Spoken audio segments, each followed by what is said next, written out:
नमस्कार दोस्तों, मैं विश्वजीत फिर से स्वागत करता हूं आपका ईएसएससी प्रो प्राइवेट लिमिटेड कंपनी के एक नए इंग्लिश वीडियो में। दोस्तों, आज के इस वीडियो में हम आपको इंग्लिश रीडिंग करना सिखाएंगे।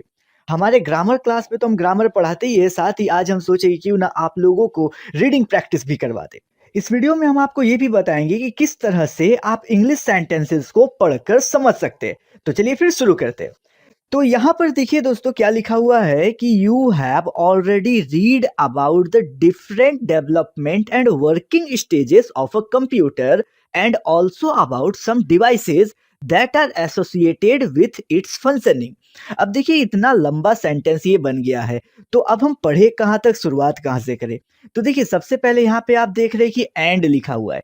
तो इसका मतलब हुआ कि यहाँ तक एक सेंटेंस है और यहाँ से लेके यहाँ तक दूसरा सेंटेंस है। तो हम लोगों को अभी सिर्फ और सिर्फ इतने दूर में ही फोकस करना है। अब हम लोग ये देखेंगे कि इस सेंटेंस में ऐसे कौन कौन से शब्द हैं जो हम नहीं जानते। सपोज यहाँ पर हम ऑलरेडी का मतलब नहीं जानते, तो ऑलरेडी का मतलब क्या हुआ, पहले ही। तो हम यहाँ पे लिख देंगे पहले ही। अब इसके बाद क्या है, read about the different development. अब सपोज हमको डिफरेंट का मतलब मालूम नहीं है, तो हम यहाँ पर कर देते डिफरेंट का मतलब होता है अलग, और डेवलपमेंट का मतलब होता है विकास। तो इस तरह से हमने यहां पर लिख लिया and working stages of a computer. अब यहां पे भी देखिए एक एंड दिया हुआ है, तो हमको कहां तक पढ़ना है, यहाँ पे different development and working stages, यानी कि ये एक पार्ट हो गया और ये एक पार्ट हो गया। अब देखिए यहाँ पे करना क्या है, ऑफ अ कंप्यूटर, तो हम लोग सिर्फ यू से लेके कंप्यूटर तक ही बनाएंगे। तो देखिए दोस्तों, सबसे पहले अब हम इसे कैसे करके रीड करेंगे। तो यहां पर यू का मतलब क्या हुआ, आप, हैव ऑलरेडी का मतलब हो गया पहले ही, रीड का मतलब हो गया यहाँ पर पढ़ा, और अबाउट का मतलब हो गया हमारा यहाँ पे के बारे। इसके बाद हम लोगों का है वर्किंग स्टेजेस। वर्किंग स्टेजेस का मतलब होता है काम करने का चरण। तो यहाँ पे हम लिख देंगे काम करने का चरण। अब देखिए दोस्तों, किस तरह से रीड करना है। तो सबसे पहले यहाँ पर आप देखिए, आप पहले ही पढ़ा के बारे, अलग विकास, काम करने का चरण, कंप्यूटर का। तो ये सारा बिखरा हुआ है। अब इसे हम एक सेंटेंस का रूप देने का कोशिश करेंगे। तो किस तरह से होगा, देखिए हम यहाँ पर इसको अपने हिसाब से बना लेते हैं कि ये हम आपने कर देते। तो यहाँ पे क्या हो गया, आपने पहले ही पढ़ा किसके बारे में, अलग अलग काम करने के चरण और विकास के बारे में। अब किसका अलग अलग काम करने का चरण और विकास, तो वो हो गया ऑफ अ कंप्यूटर। अब जब कभी भी आपको ऑफ दिखेगा, तो हम लोग क्या करेंगे, ऑफ के बाद, यानी कि क्या लिखा है कंप्यूटर, तो कंप्यूटर से उल्टा पढ़ते जाएंगे। तो पहले हम लोग क्या पढ़ेंगे, कंप्यूटर, फिर हम लोग क्या पढ़ेंगे 2 नंबर में ऑफ, और उसके बाद हम क्या पढ़ेंगे, वर्किंग स्टेजेस। इस तरह से हुआ ये। यानी कि अब पूरा सेंटेंस कैसे बनेगा, कंप्यूटर का काम करने का चरण और विकास के अलग अलग पहलू के बारे में हमने पहले ही पढ़ा। तो इस तरह से देखिए एक सेंटेंस बन गया। अब इसके बाद देखिए एंड लिखा हुआ है, तो हम लोग इसको बोलेंगे और उसके बाद क्या करना है, एंड ऑल्सो अबाउट। ऑल्सो का मतलब क्या हो गया, भी। अबाउट का मतलब तो हम लोग पहले पढ़ लिए के बारे। सम का मतलब हो गया कुछ, डिवाइस का मतलब मशीन। दैट का मतलब, अब देखिए यहाँ पे जो ये दैट है ना, इसका मतलब वह नहीं होगा, क्योंकि ये दैट जो है ये सेंटेंस के बीच में आया हुआ है। तो अब ये कंजक्शन बन जाएगा, तो जिसका मतलब हो जाएगा जो, जिसने, या डिपेंड करता है कि सेंटेंस कैसा है, उसके मीनिंग के हिसाब से बनाएंगे। तो अब कैसे बनेगा हम लोग का, ऑल्सो अबाउट सम डिवाइसेस। तो अभी हम लोग का इतना बड़ा सेंटेंस में हम सिर्फ इस पार्ट को ट्रांसलेट करने की कोशिश करेंगे, ऑल्सो अबाउट सम डिवाइसेस। तो इसका मतलब क्या हो गया, देखिए ऑल्सो अबाउट सम डिवाइसेस, कुछ डिवाइसेस के बारे भी। तो क्या किए हम लोग, कुछ डिवाइसेस के बारे भी पहले ही पढ़े, है ना। That are associated with its functioning. अब यहां पर एसोसिएटेड का क्या मतलब हुआ, तो एसोसिएटेड का मतलब होता है संबद्ध, यानी कि किसी से वो कनेक्टेड जो रहता है उसे हम संबद्ध कहेंगे। किसके साथ संबंध रहेगा, किसके साथ कनेक्टेड रहेगा, तो विथ का मतलब हो गया के साथ। तो किसके साथ, इट्स मतलब हो गया इसके, किसके, फंक्शनिंग। अब फंक्शनिंग का मतलब क्या है, तो फंक्शनिंग का मतलब हो गया काम काज। तो यहां पे हम लिख देंगे काम काज। तो अब देखिए ये कैसे पढ़ाएगा, तो हम लोग यहाँ पे कैसे देखें, ऑल्सो अबाउट सम डिवाइसेस, यानी कि कुछ डिवाइसेस के बारे भी हम लोग पढ़े जो कि एसोसिएटेड रहता है, यानी कि संबद्ध रहता है किसके साथ, इसके कामकाज के तरीके के साथ। तो देखिए हम लोग कितने आसानी से ये 2 लाइन के सेंटेंस को पढ़कर समझ लिए। तो इस तरह से आप सेंटेंसेस को बड़े आराम से पढ़कर समझ सकते हैं। अब आपको क्या करना है, सबसे पहले सेंटेंस में जो जो वर्ड्स नहीं मालूम है उन वर्ड्स का मीनिंग उसके ऊपर में लिख दीजिए, और ऐसा करना जरूरी है।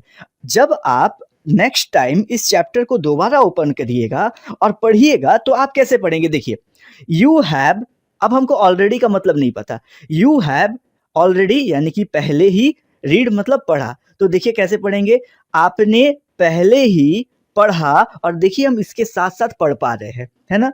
तो इसीलिए जिसका जो मीनिंग है आप उसके सामने में लिख दीजिए, और अगर मान लीजिए कि आप किसी का उच्चारण नहीं कर पा रहे तो आप उसका भी उच्चारण उसके ऊपर में लिख दीजिए। सपोज हम डेवलपमेंट नहीं पढ़ पा रहे थे तो हम यहाँ पे लिख देते हैं हिंदी में डेवलपमेंट।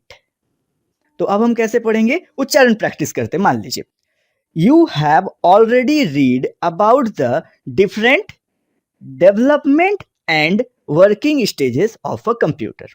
तो इस तरह से आप जब उसका उच्चारण हिंदी में लिख दीजिएगा उसके ऊपर में, पढ़ने में सुविधा होता है। मीनिंग कैसे याद करेंगे, यू का मतलब आपने, ऑलरेडी का मतलब पहले ही, रीड का मतलब पढ़ा, के बारे का मतलब अबाउट, और जितना बार आप इस चैप्टर को खोल के रिवाइज करेंगे हर वर्ड का मीनिंग उसके सामने में है। इस तरह से पढ़ पढ़कर आपका वोकेबुलरी यानी कि वर्ड पावर बहुत ज़्यादा बढ़ जाएगा, और नेक्स्ट टाइम आपको पढ़ने के लिए ज़्यादा मेहनत नहीं करना पड़ेगा।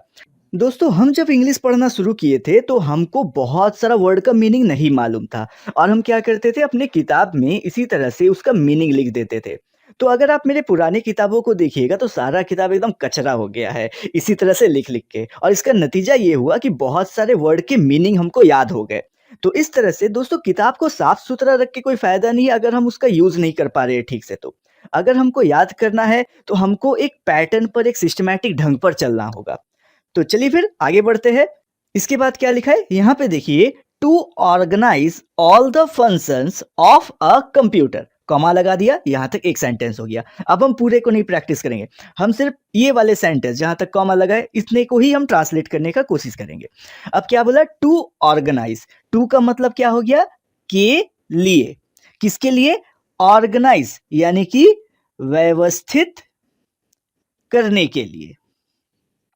तो क्या हो गया, टू ऑर्गेनाइज मीन्स व्यवस्थित करने के लिए, किसको व्यवस्थित करने के लिए, ऑल द फंक्शंस।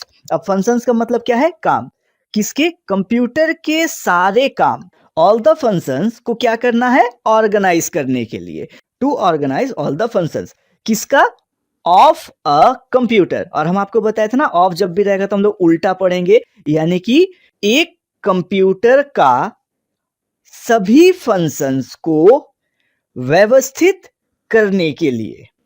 समझ गए कितने आसानी से हम लोग ट्रांसलेट कर लिए। It is basically made up of, अब यहां पे देखिए बेसिकली लिखा हुआ है, बेसिकली का मतलब क्या हुआ, साधारणतः या सामान्यतः, आप जैसा भी बोल लीजिए। It is basically made up of, made up मतलब बना है, तो यह साधारणतः बना, इज का मतलब हो गया है, तो यह साधारणतः बना है किसका, ऑफ टू कंपोनेंट्स, यानी कि कंपोनेंट का मतलब यहाँ पे क्या हो गया, आप इससे भाग समझिए, ऐसे तो इसका मतलब पुर्जा होता है, लेकिन अगर आप पुर्जा के साथ इसको बनाएंगे तो फिर बनाने में दिक्कत होगा। तो क्या हो गया हम लोग का, made up of two components, यानी कि इसके दो भागों से मिलकर ये बना है। क्या क्या है वो, हार्डवेयर एंड सॉफ्टवेयर। तो चलिए दोस्तों यहाँ तक तो हो गया जितने वर्ड के मीनिंग हमको मालूम थे। अब हम लोग कुछ ऐसे सेंटेंसेस को प्रैक्टिस करते हैं जब हमको मीनिंग ही नहीं पता, तब हम क्या करें। जैसे a computer is made up of different mechanical, अब हमको पता नहीं कि मैकेनिकल का मतलब क्या होता है। तो अब इसके लिए आप क्या करिए, अगर आपके पास डिक्शनरी है तो उसमें मैकेनिकल का मीनिंग को खोजिए, वहां पर इसका उच्चारण भी लिखा रहेगा और मीनिंग भी लिखा रहेगा, और इस तरह से आप उसके मीनिंग और उच्चारण को ऊपर में लिख दीजिए। और अगर मान लीजिए आपके पास डिक्शनरी नहीं है तो आप क्या करिए, गूगल पर जाइए और सर्च करिए मैकेनिकल इन हिंदी, और आपको मैकेनिकल का मतलब हिंदी में बता दिया जाएगा, और आप वहां से मतलब पढ़ के यहाँ पे लिख दीजिए।